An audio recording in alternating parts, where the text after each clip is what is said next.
Hi, my name is Mason Herzing, and this is my audience. Before I begin, I'd just like to ask you one question.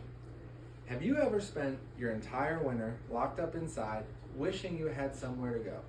Wishing you could be outside, wishing you could get the fresh air and sunshine? Well, before, you didn't have anything to do. You didn't have an activity. But now, I'm going to teach you to snowboard. You might be wondering, how are you going to do that in just a few minutes?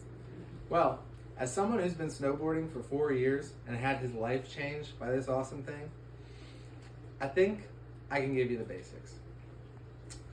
First, you're going to step out onto the resort and get yourself a pair of boots. A lot of modern boots are just use these two little clickers. A lot of times they only have one. And they control how tight your snowboard boot is. Once you have your foot in it, you just click it down, crank it down, and once you're good and snug, you're ready to go. The most important part is just making sure the boot is responsive. All of snowboarding is in the calf. Once you flex back and forth, you should have a good response on the boot. Once you have your boots all cinched down, the next thing to do is to step out on the snow with your board.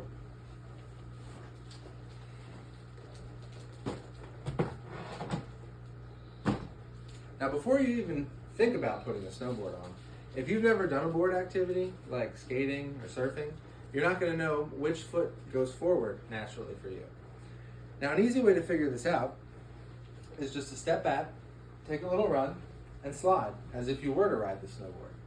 Now, whichever foot is naturally forward, for me it's my left, that's probably going to be the one you want to strap in first. Now, just like with the boot, how you want to be nice and snug with a good response, you want to get your foot set nicely back in the binding, which is what holds your foot to the board. The straps, which are little ratchets, just slide right into the binding like so, and the lever on the side clicks them down.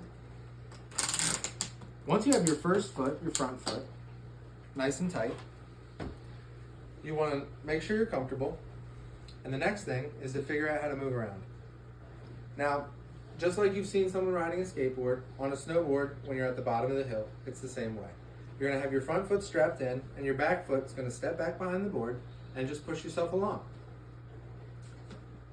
Now you're going to head to the lift line, wait your turn, obviously, scoot yourself along, and once you're up to the front, you're going to have to wait for the chair. Now the chairlift is going to be super intimidating. It's one of the most intimidating things for a lot of new snowboarders, and skiers for that matter. But all you have to do is be patient. Stand in line, twist your hips, let the chair come to you, and take a seat. Same thing, calm and patient at the top. Once you get to the top, just let the ground come to you, keep the board straight, and once the ground comes to you, let your back foot set right in the board and ride it out straight. Once you're at the very top of the hill, you're going to have to put that second foot in. Repeat the process that you did at the bottom of the hill. Get yourself nice and snug. Make sure you have a good response in the calves, which if I haven't mentioned that yet, are the biggest part of snowboarding, your calves. Flex back and forth, make sure you're comfortable. You're probably going to flip around to your toes. Press into the snow and stand up. Once you're up, pick an edge, either toes or heels, and slide down the hill. The very first thing you're going to want to do is do this little drill I like to call the falling leaf. Go back and forth, look the direction you want to go. If it's on your heels, you're going to be standing kind of like this in an athletic stance, and you want to lean, and whichever way you lean is the way the board's going to go. Now the important thing to remember is whichever edge you're on is the edge you want to press into the snow. You want to be very aware of your other edge.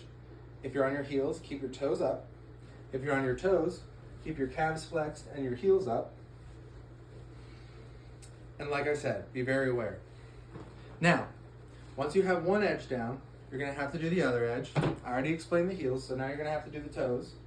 And just like I said, same thing. Look and lean. Once you've gotten both edges, now you're going to want to try to turn.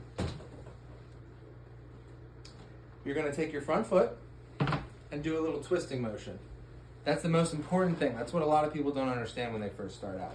You want to initiate with your front foot, like so, and follow through with your hips. If you're going from heels to toes, kind of like so. If you're going from toes to heels, kind of like so, or like so. But the most important thing to remember is you're not doing this.